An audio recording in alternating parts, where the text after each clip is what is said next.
unsettling. I think everybody's on edge in the neighborhood. Two drive-by shootings on the same street just days apart. Tonight, neighbors are on edge and police trying to prevent even more gunfire. Hotter and sunnier every day. We're talking 90s by the weekend. We have learned so far through our investigation today that he is well versed in outdoor survival. That's the Chelan County Sheriff describing Travis Decker, the man accused of killing his 3 daughters. Tonight, the manhunt continues as authorities say tips are rolling in. Good evening and thank you for joining us for the KREM 2 Night Report. I'm Mark Hanrahan. Tonight, the desperate search continues for this man accused of brutally murdering his 3 daughters in Chelan County over the weekend. Just hours ago, officials held a press conference saying they're confident they'll find Travis Decker as resources pour in from all across the country. The Chelan County Sheriff's Department says the 32-year-old has an extensive military background, which may be helping him avoid law enforcement. We have learned so far through our investigation today that he is well versed in outdoor survival. And talking with his father, it sounds at times that he would go out and would be living off grid for sometimes up to 2.5 months. So we also understand too that he at times would do caching. So we understand that that's a possibility that he could have scoped out this area before, put supplies out there, and has the ability and the knowledge to survive for a long period of time. Earlier today, there was a tip that Decker may have been spotted in McCall, Idaho, causing law enforcement to scour the area. While that lead turned cold, officials say this is just one of several that came in today. I can tell you so far today we had a possible sighting on East Leavenworth Road. We checked that out. It was not Mr. Decker. We had another one out at milepost 83, US 2. And then, of course, we continue to hear information about other possible sightings from across the nation. As we understood, based off the information we got back, was that the sighting in McCall, Idaho was not our suspect. The sheriff says Decker may have gotten as much of a 3-day head start on investigators based on where he and his girls were last seen and when their bodies were found. Here is a timeline of events that led investigators to the brutal murders. The girls disappeared from Wenatchee on Friday evening. On Monday at around 3:45 p.m., Chelan County deputies found their father's truck near the Rock Island campground just outside of Leavenworth. That's about 40 miles northwest of Wenatchee. Investigators say the girls' bodies were found in the area. Preliminary examinations say all 3 girls died from asphyxiation. Prosecutors then charged Decker with their murders. Late this afternoon, our Seattle sister station spoke exclusively with the attorney representing Whitney Decker, the mother of the 3 girls killed. As Alex McClune reports tonight, Whitney feels like multiple cracks in the system led to her children's deaths. We are getting a fuller picture of Travis Decker, the man whose life appeared to be falling apart with mental illness, homelessness, and the inability to hold down a job. And access to his kids was cut to every other weekend after a custody hearing 9 months ago. He was an engaged father. He did have some limitations on his parenting time due to his mental illness. The mother's attorney in the custody case says Travis became homeless a 1.5 years ago after leaving the Army as a Ranger. He left voluntarily, so I believe his discharge was honorable. I think as far as the reserves, he just stopped showing up. The attorney says Travis worked a couple of minimum wage jobs and at one point was talking to the Carpenters Union about possible work, but his skills just didn't transfer. There were no red flags.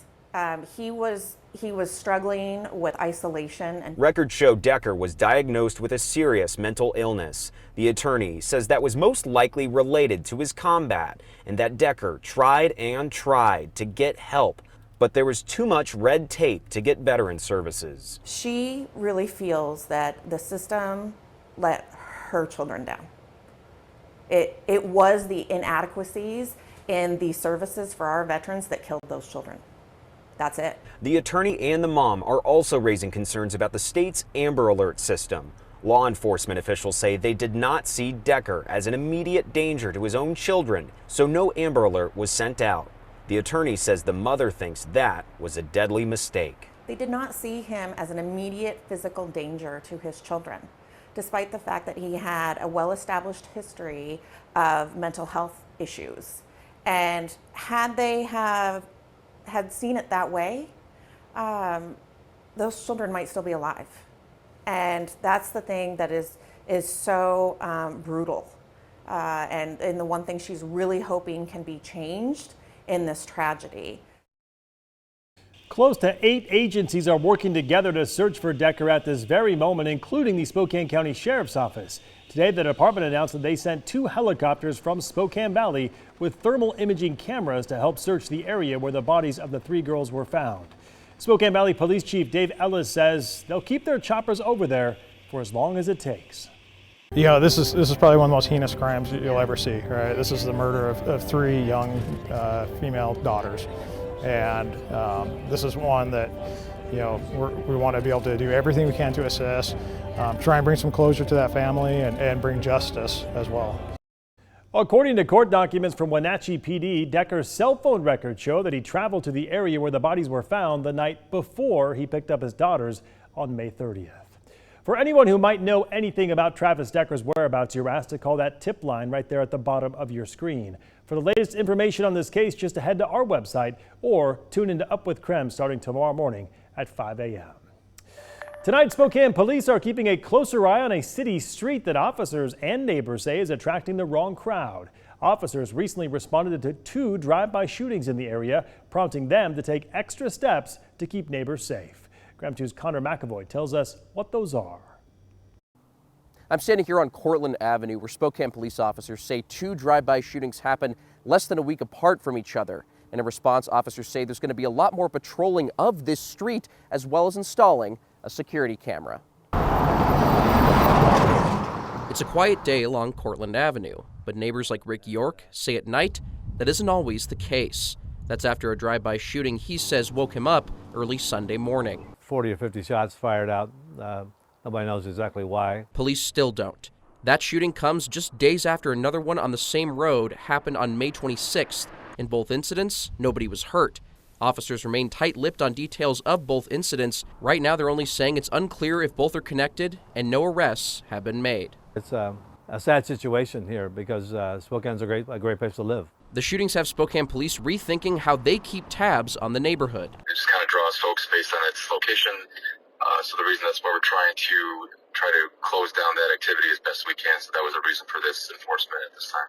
Officer Daniel Strassenberg says right now there's no danger to the public. However, he says there will be more police monitoring of the street going forward, as well as a 24/7 surveillance camera. For York, it's a welcome change. We're hoping the camera and the new police presence will reduce incidents like this in the future. As police continue searching for people connected to the shootings, York plans to change how he spends his days at home and hopes his neighbors do the same. Be a little more vigilant and call 911, perhaps a little more. We'll see. Connor McAvoy, KREM 2 News.